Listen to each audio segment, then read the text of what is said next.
Pujian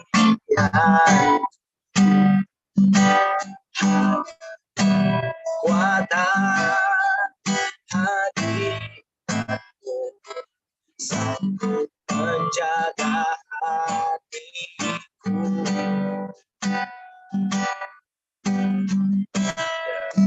Ada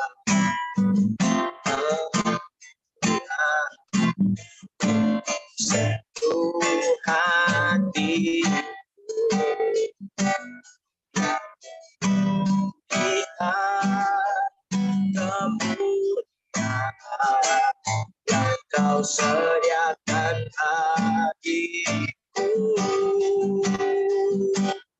Bagimu pujian, hormat, kemuliaan, kaulah kebanggaan di dalam hidup. Janjimu bersinar, buktikan kau besar, tiada yang seperti-Mu Yesus Tuhan.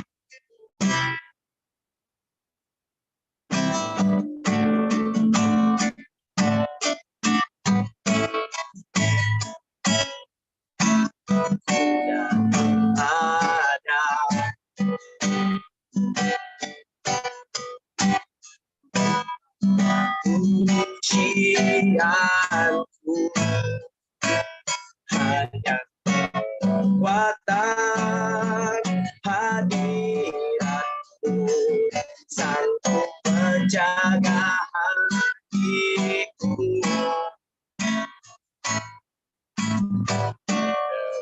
Ada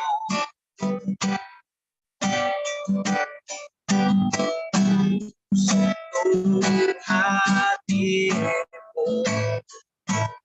biar ku lihat kemuliaan yang kau sediakan bagiku.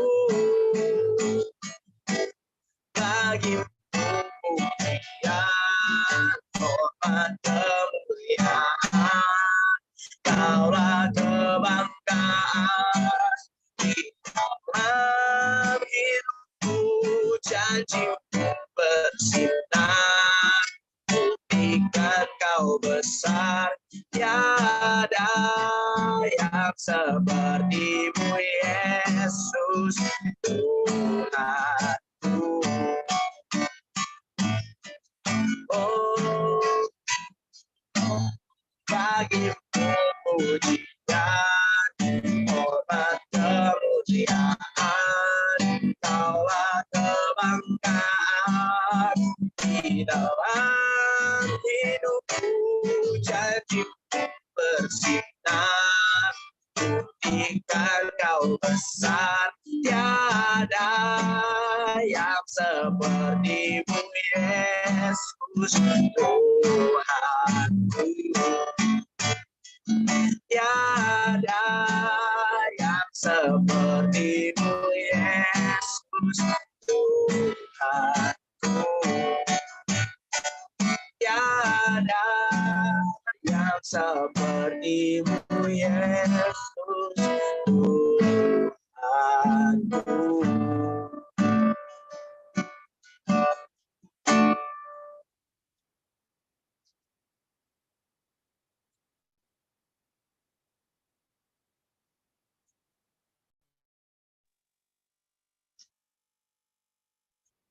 Mama masih di mute.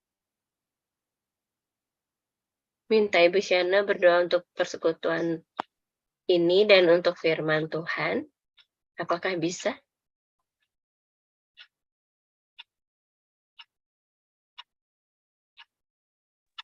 Iya, bisa. Yuk, mari kita berdoa. Pada dalam surga, kami mengucap syukur Tuhan untuk petang sore hari ini, kalau kami boleh kembali bersama-sama bersekutu. Kami rindu Tuhan, firman-Mu menguatkan kami kembali, menolong kami, menuntun kami, di dalam kami mengiring akan Engkau. Kami mengucap syukur untuk pimpinan penyertaan Tuhan kalau kami boleh ada sampai saat ini semua karena kemurahan Tuhan. Apapun keadaan kami saat ini, kami percaya Engkau tidak pernah meninggalkan kami. Saat ini kami mau sehati berdoa untuk Ibu Mia yang akan menyampaikan firman Tuhan.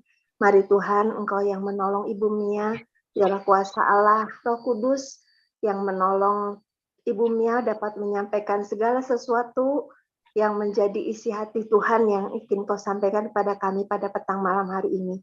Kami khusus berdoa untuk Ibu Mia, Tuhan yang berikan kekuatan, kesehatan, kesembuhan yang sempurna yang datangnya dari Tuhan.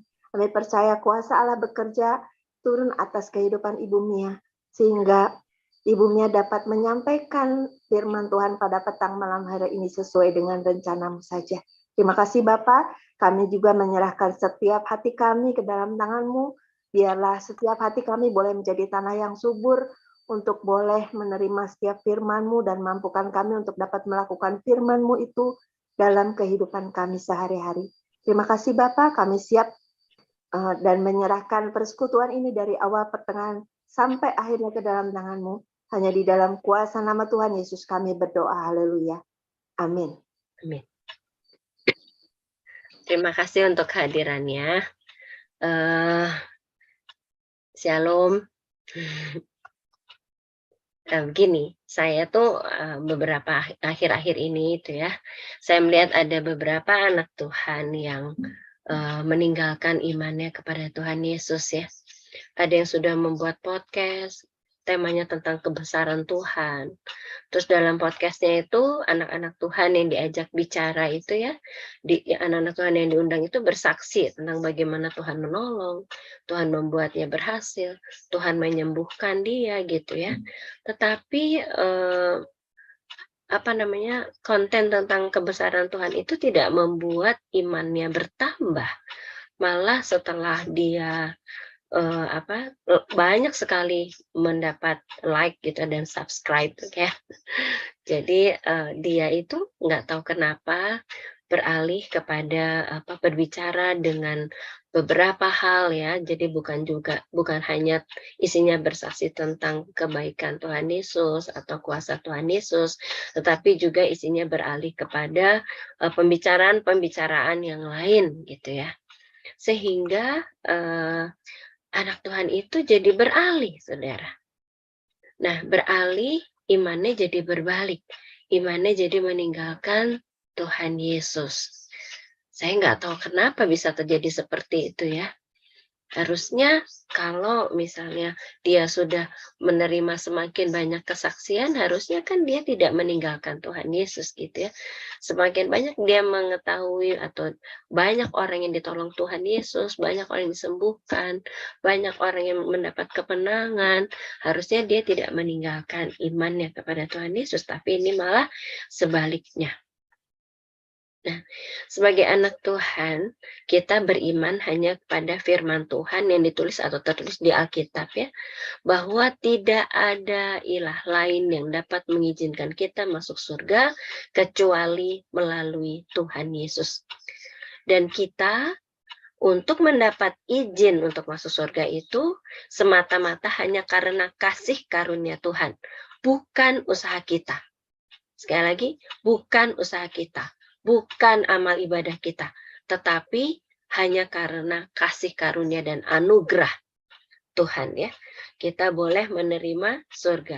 Karena anugerah Tuhan, kita boleh semua dosa kita boleh dihapuskan, kita boleh disucikan sehingga kita menjadi kudus dan kita boleh menerima surga. Nah, sayangnya kalau saya perhatikan ya, sayangnya para hamba Tuhan sejak COVID ini mungkin itu tuh banyak yang kurang kunjungan ya. Tapi iblis itu rajin kunjungan, terutama ke anak-anak Tuhan. Iblis tuh rajin kunjungan, saudara. Buat anak Tuhan yang imannya mulai lemah dan atau sedang lengah, kita tahu ya, Tuhan Yesus sudah 3 kali dicobai oleh iblis. Tuhan Yesus saja waktu dia sebagai 100% manusia dan 100% Allah, ketika dia ada di dunia, dia sudah 3 kali dicobai oleh iblis, tetapi Tuhan Yesus lulus dari pencobaan ya. Dan iblis yang tidak berhasil itu, dia nggak tinggal diam loh. Gitu. Iblis yang tidak berhasil itu, iblis itu sepertinya mengundurkan diri, tapi dia mencari waktu yang baik untuk kunjungan lagi. Kita baca Lukas 4 ayat 13. Sesudah iblis mengakhiri semua pencobaan itu, ia mundur daripadanya dan menunggu waktu yang baik. Iblis tidak pernah menyerah. Anak Tuhan seringkali menyerah. Iblis itu pandai. Dia menunggu waktu yang baik untuk kembali mencobai orang percaya. Siapa tahu kali ini imannya bisa berubah gitu ya. Jadi kita harus hati-hati. Segala hal dapat dijadikan iblis sebagai jebakan untuk kita meninggalkan iman percaya kita. Misalnya ya, pernyataan aja misalnya, nggak mungkin kita bisa menerima keselamatan dari surga secara gratis. Kok gampang banget sih? Pertanyaan ini pernah disampaikan oleh Pak Ade, saudara, yang sekarang sudah almarhum ya. Ditanyakan kepada saya. Saya bilang, itu betul. Hanya karena kita percaya bahwa Yesus Kristus adalah Tuhan dan Juru Selamat kita, maka kita akan diselamatkan. Maka kita akan menerima surga. Jaminan surga ada dalam kehidupan kita. Nah, tapi kalau kita mau bicarakan lebih lanjut, ada waktu-waktu di mana setiap kali iman kita mau digoyahkan. Dan bisa saja ketika kita lengah, kita tidak mengerjakan keselamatan kita seperti yang diperintahkan oleh firman Tuhan, kita kehilangan keselamatan itu karena kita meninggalkan Tuhan. Tapi selama kita ada di dalam iman Yesus Kristus, kita tidak akan kehilangan surga. Ya, saya mengerti kenapa ditanyakan begitu, karena secara logika kayaknya kok nggak ada usaha apa-apa bisa terima surga ya gitu ya. Nah, coba kita baca ayat ini, ayat yang meyakinkan bahwa bukan karena usaha kita menerima keselamatan itu ya. Efesus 2 ayat 8 dan 9. Sebab karena kasih karunia kamu diselamatkan oleh iman. Itu bukan hasil usahamu, tetapi pemberian Allah. Itu bukan hasil pekerjaanmu. Jangan ada orang yang memegahkan diri. Kok semudah itu ya jawabannya, gitu ya. Logika kita berpikir lagi. Ya memang semudah itu. Jadi soal keselamatan tidak dapat dipikirkan dengan logika, tapi oleh iman. Nanti lalu saudara katakan, enak betul ya orang yang sebentar lagi mati, percaya aja kepada terima Kristus aja jadi masuk surga. Jawabannya memang begitu. Selama kita masih hidup, sekian menit sebelum meninggal ketika kita menerima Tuhan Yesus dengan iman, Tuhan mengetahui hati kita ya, hati-hati itu. Tuhan mengetahui hati kita. Ketika kita percaya bahwa Yesus Kristus adalah Tuhan dan Juru Selamat kita, dengan iman kita, dengan hati kita, maka kita diselamatkan. Sebab saudara tahu ada perumpamaan tentang pekerja ladang anggur, kalau nggak salah gitu, kebun anggur, pekerja kebun anggur ya, yang bekerja mulai pagi sampai dengan sore tetap upahnya 1 dinar, yang bekerja siang sampai sore tetap 1 dinar, yang bekerja 1 jam sebelum selesai pekerjaan tetap 1 dinar. Masalahnya adalah kita tidak bisa tahu kapan ajal menjemput kita. Ya, jadi kalau ada kita keburu ajal udah keburu menjemput kita belum beriman kepada Tuhan Yesus, ya pastilah neraka bagian kita ya. Karena itu kalau disampaikan pada petang hari ini, diingatkan sekali lagi bahwa hanya melalui Tuhan Yesus Kristus maka kita boleh menerima surga. Mari segera iman kita perbaharui, kekuatan kita pegangan kita kepada Tuhan, harapan kita kepada Tuhan kita perbarui, dan kita hanya mau terus berpegang kepada kuasa nama Yesus, kepada iman kita kepada Tuhan Yesus. Lalu kembali ke soal iman percaya kita, yang harus betul-betul kita jaga, akan banyak tantangan yang bisa membuat kita bimbang. Karena Tuhan Yesus sendiri yang mengatakannya. Tuhan Yesus mengatakan seperti ini. Berjaga-jagalah dan berdoalah supaya kamu jangan jatuh ke dalam pencobaan. Pencobaan ini datangnya dari iblis ya. Roh memang penurut, tetapi daging itu lemah. Itu ditulis di Matius 26 ayat 41. Jadi, Tuhan Yesus sendiri mengingatkan kepada kita semua agar kita di dalam seluruh kehidupan kita harus berjaga-jagalah dan berdoa supaya jangan jatuh ke dalam pencobaan, karena Tuhan Yesus itu tahu betapa beratnya pencobaan ketika ia dicobai 3 kali, hanya dia tidak jatuh dalam pencobaan. Alkitab sudah mengatakannya, berjaga-jagalah dan berdoalah supaya kita tidak terkecoh oleh iblis lalu meninggalkan iman kepada Yesus Kristus. Ya, terutama daging kita ini lemah. Jadi kalau ada hal-hal yang mungkin membuat ada senapan yang di kepala kita, kalau kamu menyangkal Yesus atau kamu saya bunuh gitu. Mungkin kita masih takut mati, jadi ya udahlah menyangkal Yesus aja. Karena daging kita ini lemah. Jangan seperti itu. Karena gini saudara, hidup kita dikatakan ya bahwa kalau kuat itu sampai 80 tahun. Tapi kenyataannya sekarang ada sih orang yang umur 100 tahun, bahkan kalau nggak salah papanya Om Hartanto 103 kalau nggak salah, atau 104 gitu ya. Tapi dia masih hidup gitu, sampai umur segitu gitu ya. Tapi itu ya ada batasnya, 100 tahun, 104 tahun. Sedangkan di akhirat nanti itu kekal selama-lamanya. Apa yang kita pilih di dunia ini akan menentukan kehidupan kita kelak di akhirat. Apakah kita terima surga atau nantinya terima neraka? Jangan menjual iman kita hanya untuk hal-hal yang sifatnya daging belaka. Misalnya, ya untuk menikahlah, orang lain teman-teman udah pada menikah. Saya belum, umur udah tua. Nggak ada yang mau, adanya yang tidak seiman. Ya udahlah, ganti iman aja lah. Jangan. Belum tentu juga bahagia sama orang itu. Kalau nggak bahagia. Gitu ya. Lalu juga hanya karena daging saja kita menukar iman kita. Misalnya untuk jabatan. Kalau kita naik jabatan, maka keuangan kita akan meningkat. Tapi yang naik jabatan adalah orang-orang yang tidak beriman kepada Tuhan Yesus. Orang-orang yang beriman kepada Tuhan Yesus bisa sih naik jabatan, tapi ya agak susah. Misalnya gitu ya. Jangan menjual iman kita dengan menggantikannya dengan ilah lain hanya untuk hal-hal yang sifatnya duniawi atau kedagingan ya. Dan itu membuat kita rugi sekali.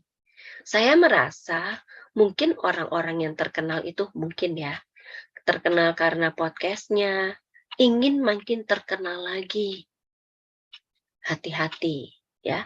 Atau misalnya ketika dia ingin makin banyak podcastnya, dia sudah kehabisan bahan untuk berbincang-bincang dengan orang-orang hebat yang seiman, dia akhirnya mengundang orang-orang yang tidak seiman, lalu orang-orang yang tidak seiman itu menyebarkan pengajaran dia gitu ya, bukan pengajaran Tuhan Yesus, sehingga dia terbawa karena dia lengah.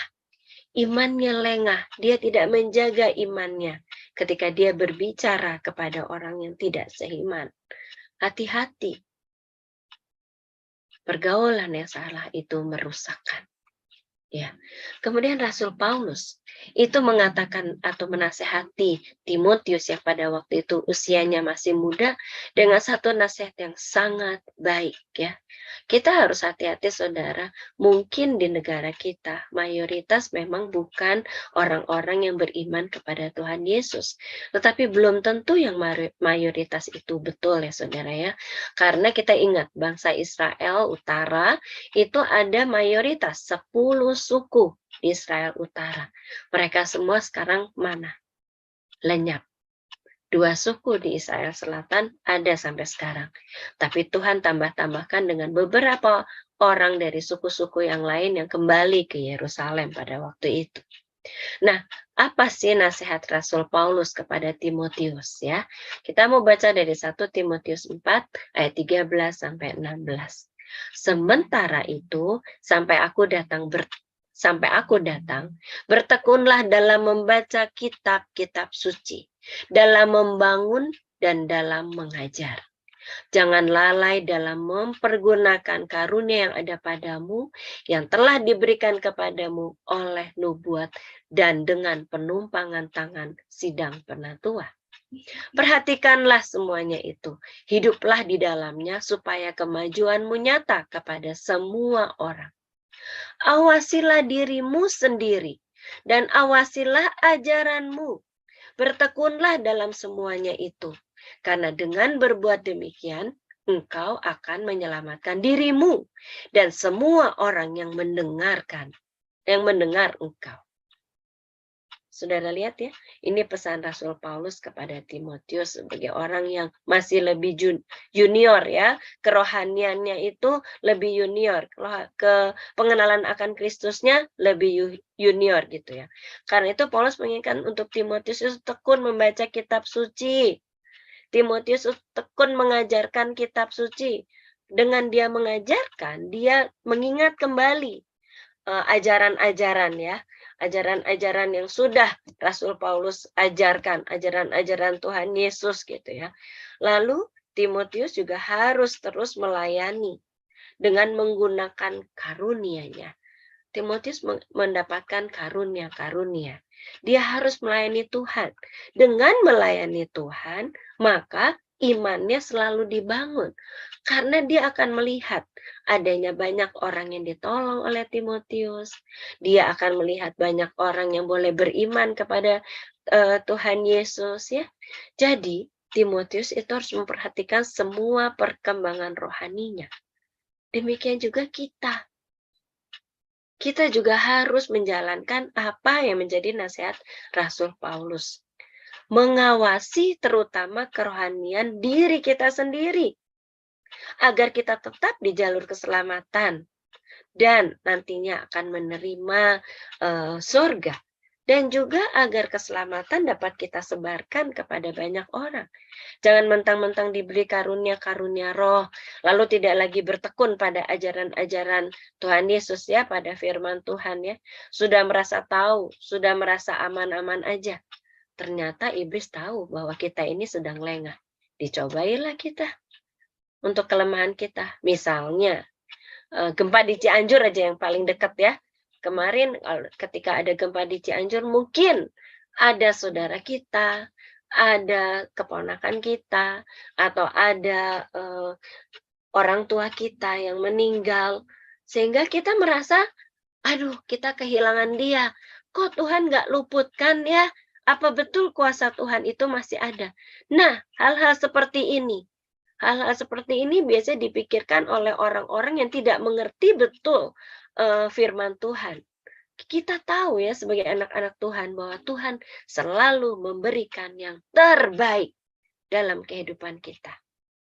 Lalu bagaimana cara kita bisa mengawasi segala sesuatu dalam kehidupan kita agar kita tidak terseret oleh ilah zaman ini lalu kita meninggalkan Tuhan Yesus.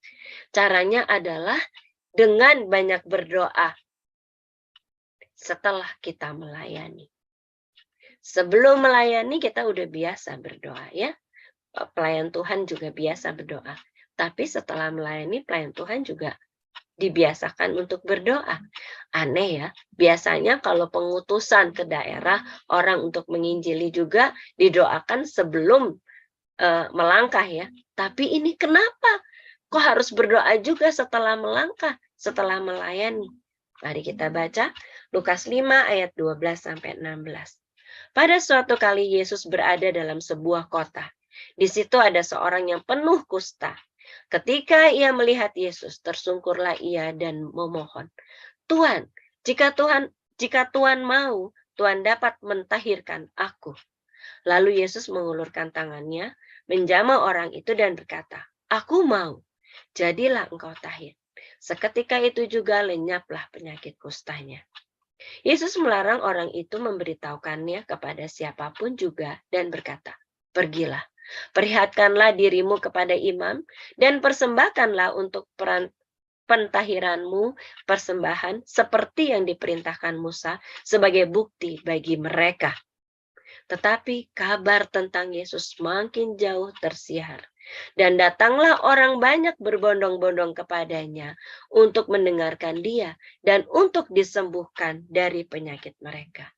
Akan tetapi, ia mengundurkan diri ke tempat-tempat yang sunyi dan berdoa. Tuhan Yesus sudah terlebih dahulu mengajarkan kepada kita dalam pelayanannya.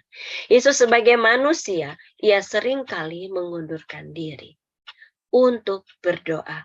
Mengundurkan diri dari banyak orang, khususnya dari ayat-ayat yang tadi kita sudah baca. Ketika dia sudah melayani dan dia makin terkenal, dia punya karunia menyembuhkan ya. Ketika dia makin terkenal karena karunia itu, banyak orang datang kepada dia. Tetapi apa yang Yesus lakukan? Dia tidak serta-merta terus melayani orang-orang banyak itu. Dia mengundurkan diri. Lalu berdoa. Yesus tahu bahwa iblis menunggu kesempatan baik untuk mencobai dia lagi. Yesus tidak mau terjebak dan jatuh dalam pencobaan iblis. Oleh sebab itu, saudara, di saat kita selesai melayani, baik itu melayani keluarga, atau misalnya teman, atau bahkan kita melayani karena kita ini hidup dalam sebagai anak Tuhan yang ada di tempat kerja kita ya, kita tentu melayani pekerjaan kita, melakukan pekerjaan kita ya. Nah, jangan lupa untuk terus berdoa ketika kita lelah. Ketika kita bertemu dengan masalah dalam pekerjaan kita, jangan meninggalkan doa itu. Justru datang berdoa. Jangan, mana sih katanya ada Tuhan Yesus, kok saya kena masalah dalam pekerjaan saya? Mana sih katanya ada Tuhan Yesus, kok saya dikritik waktu saya melayani? Jangan, saudara. Ingat, Tuhan Yesus saja setelah melayani, dia mengundurkan diri dan berdoa. Bagi Yesus, pengajaran selalu ada pada mulutnya. Tetapi sebagai manusia, ia selalu berdoa kepada Allahnya. Ia berdoa sebelum ia menerima baptisan Roh Kudus.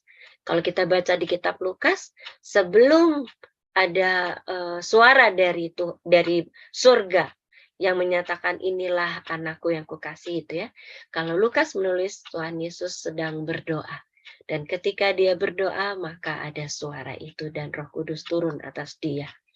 Dengan berdoa, kita tuh diingatkan kembali bahwa kita ini terbatas. Kita ini perlu Tuhan. Kita ini tidak dapat hidup tanpa Tuhan. Dengan berdoa, kita diingatkan lagi bahwa Tuhan yang berkuasa, yang mengizinkan kita untuk menerima surga. Tuhan yang berkuasa, yang mengizinkan kita untuk mendapat kesembuhan, yang mengizinkan kita untuk mendapat pekerjaan, yang mengizinkan kita untuk dapat pelanggan, untuk dapat proyek, untuk dapat order. Dengan berdoa kita tahu bahwa tanpa Tuhan kita tidak bisa berbuat apa-apa. Karena di dalam doa kita selalu mengakhirinya dengan dalam nama Tuhan Yesus. Dengan berdoa kita tahu bahwa hanya di dalam Tuhan Yesus ada kuasa. Jadi saudara, mari kita terus mendekat kepada Tuhan. Banyaklah berdoa, ikuti teladan Tuhan Yesus. Dan terus kita baca Alkitab.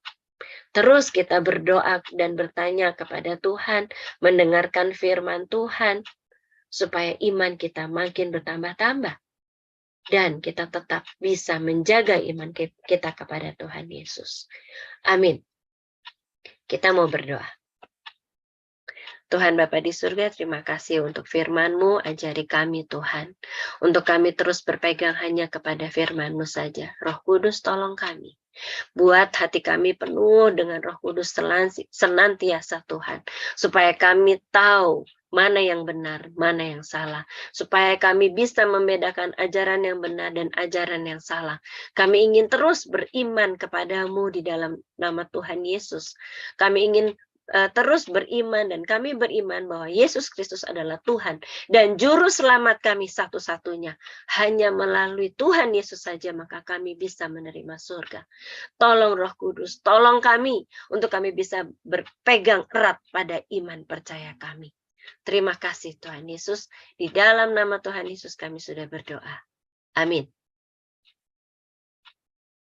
Silahkan Mika. Amin. Kita sudah mendengarkan firman Tuhan.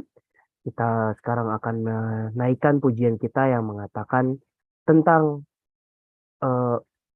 komitmen kita untuk kita tetap akan berada di dalam jalan Tuhan, tetap akan melayani Tuhan. Sampai kita nanti di akhirnya akan menerima sebuah mahkota kehidupan.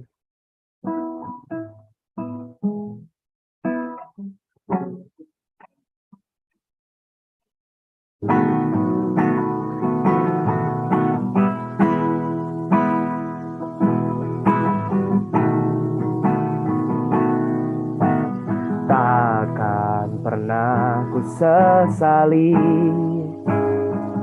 mengiring Yesus sepanjang hidupku, lewati lembah air mata,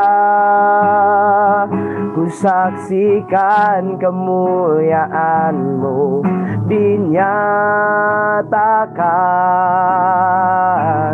Berapapun harga yang harus ku bayar, ku kan tetap setia melayani, mengasihi-Mu, mengiring-Mu seumur hidupku. Janji-Mu kan tetap ku pegang teguh sampai ku dapat mahkota kehidupan.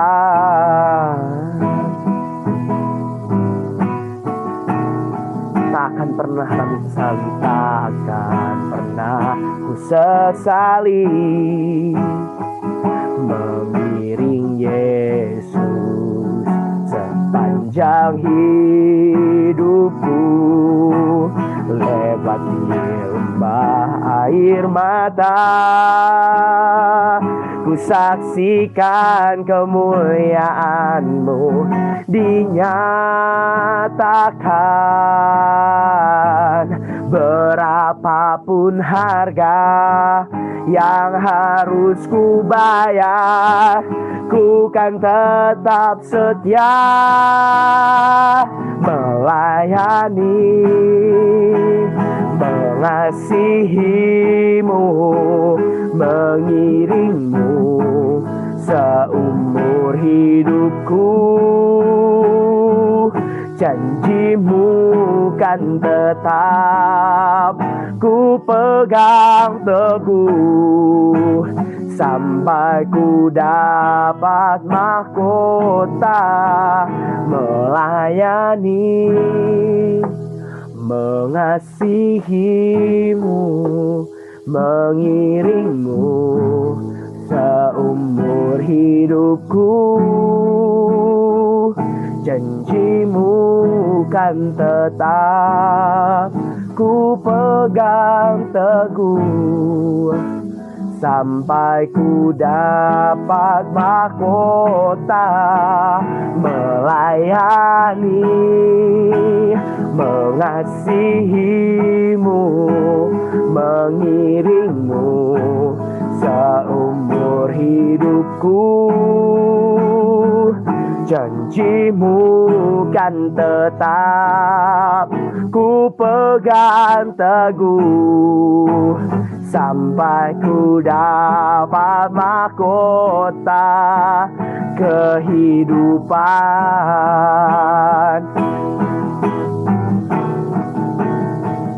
Janji-Mu kan tetap ku pegang teguh sampai ku dapat mahkota kehidupan.